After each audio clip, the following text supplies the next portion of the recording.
Mesdames et messieurs, bienvenue dans cette causerie. La France vient de gagner 6-3 contre le Panama. Il y a beaucoup de choses à dire. Vous avez été assez nombreux durant le stream. Merci à vous d'avoir parlé dans le chat, même si je n'ai pas pu interagir avec vous exceptionnellement. Et surtout, vous avez été 20 followers maintenant sur la chaîne. Merci beaucoup. Ça fait plaisir, 20 followers. Bravo, merci.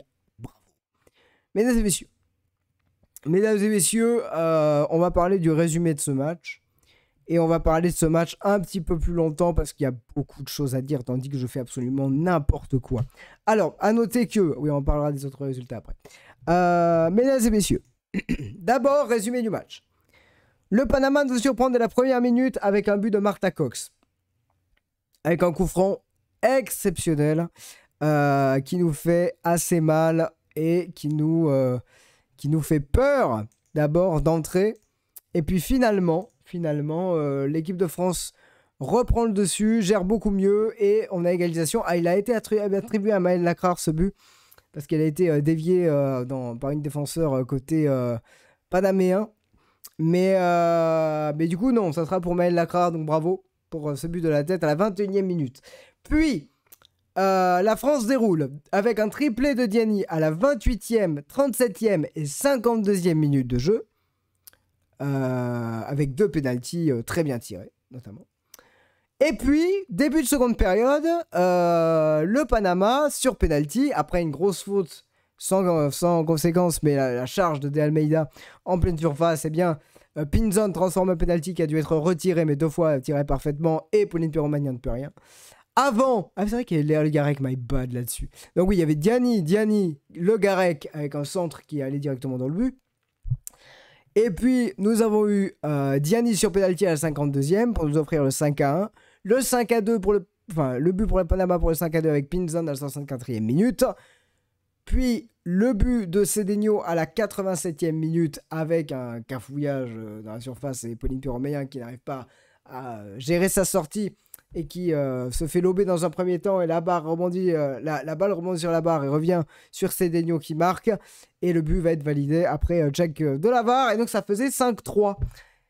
Bon, et Vicky Béchaud qui a tenu tout le match avec une grande intensité. C'était ma peur de l'avoir blessée, mais peut-être qu'Hervé Renard a eu raison de la laisser pour vous offrir après un centre de Périsset ce dernier but français 6-3, match extrêmement prolifique dont on va voir tout de suite les statistiques, mesdames et messieurs. Alors, je vais vous les offrir, ces statistiques. Hop là, elles sont là. Hop là. Voilà. Voici les statistiques de ce match, mesdames et messieurs, entre la France et le Panama. D'abord, 26 tirs, 10 cadrés. Un ratio peut-être pas assez suffisant au vu de l'opposition qu'il y avait ce soir. 52e nation mondiale, on le rappelle. 6 tirs, 3 cadrés côté Panama, en fait, plus efficace que nous. Voilà. 72% de possession contre 28. 491 passes contre 206. C'est pas tant de passes que ça. Précision des passes, 83%. On était à 84% en première période. Et puis, on a eu quelques pertes de balles, des mauvais contrôles, notamment une mauvaise relance de Maël Lacrar, puis une mauvaise relance de Périsset, puis une mauvaise relance de Pauline Piromagnan. Un mauvais contrôle de balle, donc ça faisait un peu beaucoup. Pas de carton rouge, un hors-jeu de chaque côté, 11 corners côté français. Voilà pour les statistiques qui sont encourageantes et qui reflètent quelque part ce score de 6-3. Mais quelle équipe du Panama. Quelle équipe du Panama, on va en parler dans les top flops juste après. L'occasion de vous dire que je vais remettre en place les réactions. Vous savez, parce que je l'ai enlevé là de mes trucs, mais je vais le remettre. Réaction d'Hervé Renard que j'ai entendu au micro de France Télévisions, qui disait... Il y a beaucoup de choses qui m'ont plu, il y a aussi beaucoup de choses qui m'ont déplu en deuxième période, mais on va occulter ceci pour se concentrer sur les résultats. Voilà, il disait qu'on a fait l'objectif d'être première du groupe, donc c'est un objectif grandement réussi. Félicitations à tout le monde, et voilà ce qu'il a voulu dire, et qu'il y avait des choses évidemment à travailler vis-à-vis des huitièmes de finale avec une nouvelle compétition qui commence. Pour tourner la page de cette phase de groupe. Voilà ce qui a été dit en résumé à l'antenne de France Télévisions pour Hervé Renard. On va passer maintenant au top flop, mesdames et messieurs. Petit top flop. Hop. Les top flops de cette rencontre, je vais reprendre ma composition. pour être sûr de ce que je raconte. On va partir du côté du Panama d'abord parce qu'on va plus parler côté français. Mais côté Panama, mes tops, c'est évidemment Cox qui nous a fait tellement mal. Et puis avec ce coup franc monstrueux qu'elle nous a mis, ces coups de pied arrêtés qui sont souvent arrivés dans la boîte. Je pense à Tanner qui nous a fait mal sur le côté, le numéro 13. Je pense à... je vais y arriver, à Bailey qui, mine de rien, nous a fait une manchette, une claquette extraordinaire sur la frappe de Le Garec. Non, de Cascarino, pardon. Voilà, donc Cox, Tanner, Bailey. Et voilà, pour moi, c'est les tops de cette rencontre. Avec les entrantes qui ont pu marquer Cedeno notamment.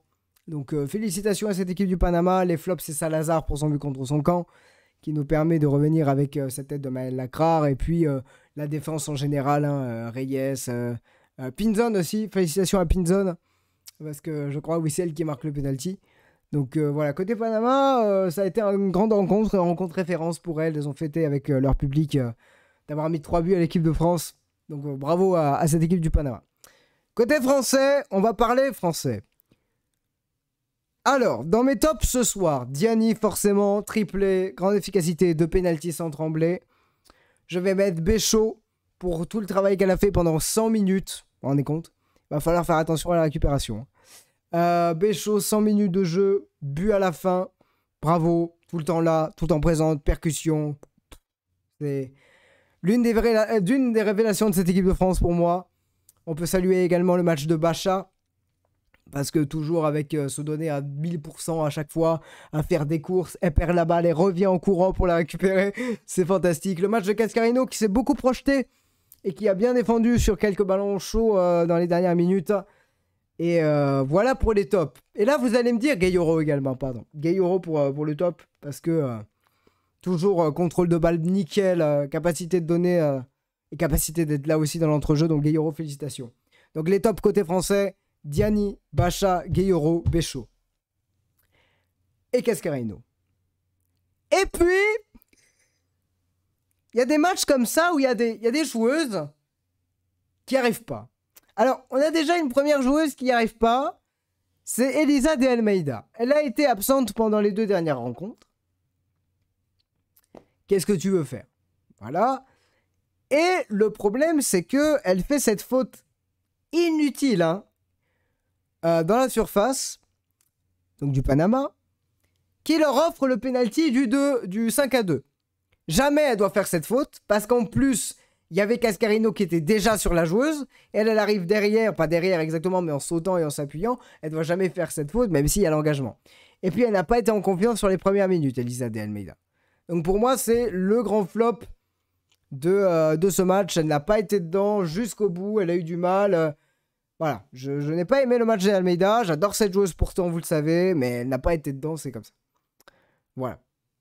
Donc Elisa, j'espère que tu reviendras en forme à ton meilleur niveau pour les 8e de finale. Ensuite, le match de Pauline-Péromagnin, il est très compliqué. Elle ne peut rien sur le penalty. Par contre, elle peut beaucoup sur le 3e but avec une sortie aérienne très très moyenne. Des relances au pied où elle n'arrive pas à contrôler son ballon en faisant juste en décalant ce ballon, elle a du mal. Contrôle au pied très compliqué. Très bonne relance à la main de la part de Péromagnin, mais dès que ça se joue au pied, c'est compliqué. Et ça, c'est pas bon parce que si elle nous refait une relance dans l'axe, on est foutu, quoi. C'est pas bon ce qu'elle nous a fait pour une Péromagnin aujourd'hui. Et elle a pas fait de grands arrêts. Elle a pas, voilà. Alors, elle était là sur quelques sorties. Mais contrairement à la gardienne péruvienne qui en a certes pris 6, eh ben, elle a donné meilleure impression.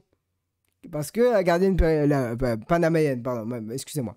La gardienne panaméenne qui a vraiment gardé ses ballons, qui n'a pas jamais paniqué de mémoire. Hein. Mais Péromagnin n'a pas réussi son match pour moi. C'est un peu dommage. Périsset, on l'a pas trop vu. On l'a vu, heureusement, en passe décisive à la fin. Mais elle a eu du mal à vraiment défendre comme il faut. Léa Le Garec, c'est un match en demi-teinte. C'est moins pire. Parce que elle a toujours tenté des passes en première intention. Elle a toujours tenté des frappes. Ça n'a pas fonctionné, mais elle a essayé. Elle a toujours essayé d'être là. Maël Lacrar, un match moyen, mais suffisamment bon en défense. Et à sa présence en attaque font que ça va. C'est un match qui est plutôt réussi. Et Clara Matteo qui a été, je suis désolé, peut-être que je dis n'importe quoi, qui a pour moi n'a pas été là en fait. Qui n'a pas réussi à être en attaque ce qu'elle devait être. Ce qui a permis d'avoir des espaces à Diani quelque part. Donc c'est une bonne nouvelle. Mais non. Donc pour mes flops, dans l'ordre du meilleur, du moins pire au pire. Bah non, l'inverse. Du pire au moins pire. Elisa de Almeida, Pauline Perromania, Clara Matteo, Périsset, Lacra, Le Garac. Voilà. C'était une équipe un peu coupée en deux. La rentrée d'Amel Majri qui donne pas grand chose, malheureusement. Très bonne entrée de Lorena Fazer. Elle n'a pas réussi à faire ce qu'elle voulait faire, mais elle avait une intensité folle. Donc on peut pas lui enlever ça. Mais une équipe de France avec des joueuses à 7 et des joueuses à 4 sur 10. Voilà, c'était ça notre équipe de France aujourd'hui. Mais bon, elles ont été là, solidaires défensivement en première période. La première période est vraiment pas mal du tout. La seconde est vraiment problématique. Donc il faudra se poser de bonnes questions et espérer qu'en huitième de finale, il n'y a pas de souci. Après, vous savez, quand on arrive en huitième de finale, on va moins se poser de questions si le match est réussi ou pas, parce que c'est juste une question de qualification. Là, on est juste en mode, ça me fait un peu peur. Mais, on verra bien. Les autres résultats, il faut qu'on discute d'un truc, là. Non. Voilà. Le Brésil est éliminé. La Jamaïque a fait match nul. C'est d'ailleurs le résultat qui aurait pu nous éliminer, nous, je crois. Si on avait perdu contre le Panama. Donc on a eu chaud. Mais le Brésil est éliminé. C'est une grande sensation. Et oui, d'ailleurs, il en a parlé à Verona. Il a dit que c'est parce que le Brésil est éliminé que c'était un groupe difficile et il avait raison. Et il avait raison. Comme quoi, le Brésil commence avec un 5-0 contre le Panama. Et puis, elles perdent contre nous. On a dû leur faire mal parce que derrière, la Jamaïque, tranquillement qualifiée, après un match nul contre nous, un match nul contre le Brésil et une victoire contre le Panama, c'est peut-être la Jamaïque qui est la plus à féliciter dans ce groupe. Alors je dis pas qu'on n'est pas à féliciter, on est forcément à féliciter, mais pour une 42e nation mondiale, faire 2 matchs nuls contre la France et le Brésil et se qualifier, si on les revoit, je peux vous dire qu'elles seront un peu dans mon cœur, mais vous savez, hein, je commente toujours de manière le plus impartiale possible. Quand il s'agit de l'équipe de France, je n'hésite pas à dire ce qui va et ce qui va pas, vous le savez. Les autres résultats, je peux vous les dire rapidement. Le Canada est également éliminé après sa défaite 4-0 contre l'Australie. On vit vraiment des dingueries. Je vais vous les dire rapidement les résultats. Alors attendez, tac, que je reprenne ça. Donc Jamaïque-Brésil 0-0. Argentine-Suède 2-0 pour la Suède. Afrique du Sud 3-2 contre l'Italie. Le Danemark 2-0 contre Haïti. L'Angleterre 6-1 contre la Chine. Et puis, je crois les États-Unis qui ont fait match nul, mais qui se qualifient quand même contre la... J'y arrivais. Ah, c'est demain? Attends. Non. Ah non, c'est huitième de finale, excusez-moi. Ah, huitième de finale, on sait ou pas? On ne sait pas. Bon, excusez-moi, je suis perdu. Alors, on a des huitièmes de finale. Calendrier, c'est après, excusez-moi. Donc, je reviens sur mes trucs. Voilà, le Vietnam qui avait 7-0 au... Non, le Pays-Bas qui ont mis 7-0 au Vietnam, excusez-moi. Et les États-Unis qui ont fait 0-0 contre le Portugal, mais qui se qualifient quand même. Le calendrier. Le calendrier de ce mondial. Les huitièmes de finale. Alors, qu'est-ce qu'on va pouvoir vivre? Demain. À demain, je peux regarder. Demain, Allemagne-Corée du Sud, Maroc-Colombie. Je pense que c'est Maroc-Colombie qu'il faut regarder. Parce que c'est deux équipes que l'on n'a pas vues, que l'on peut découvrir et qui pourront peut-être se qualifier. D'ailleurs, on va regarder le classement de Maroc-Colombie pour voir un petit peu c'est quoi l'histoire. La Colombie qui est première. Ah, d'accord. Attends. Si le Maroc gagne... Ah, mais la différence de but, elle est pour l'Allemagne. Attends, mais non. Si le Maroc gagne, mais que l'Allemagne fait match nul contre la Corée du Sud, l'Allemagne est éliminée. Donc on va regarder, mesdames et messieurs, Colombie, Maroc. Avec le Maroc qui joue sa place et la Colombie qui joue la première place. Tout ça pour que finalement, on soit tranquillement...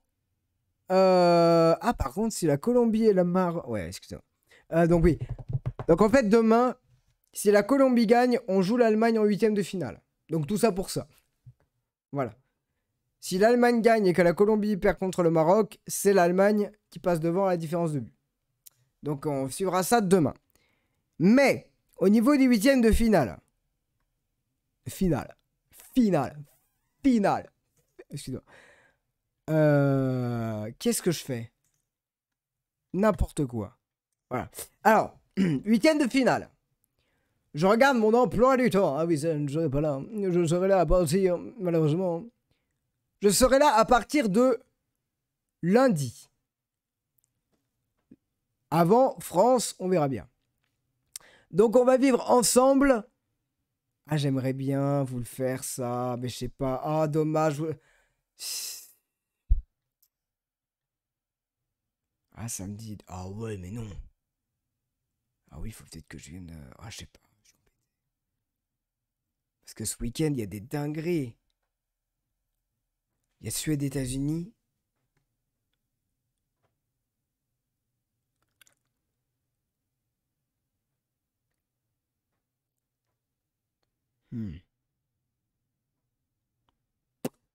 Bon. Parce qu'il y a de grands quarts de finale à vivre. Très, très grands quarts de finale à vivre.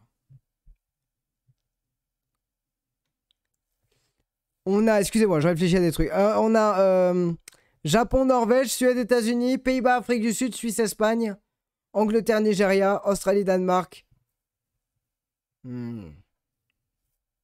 Après, je peux vous faire peut-être Australie. Excusez-moi. Angleterre, Nigeria, Australie, Danemark. Je sais pas. Je vais voir comment je m'organise. En tout cas, voilà le calendrier. Sachez que l'équipe de France joue le mardi 8 août à 13h. Ah, c'est bien ça. Voilà. Et on a vécu quand même un grand match. Merci beaucoup d'avoir été là. Merci beaucoup sur le stream, bien sûr.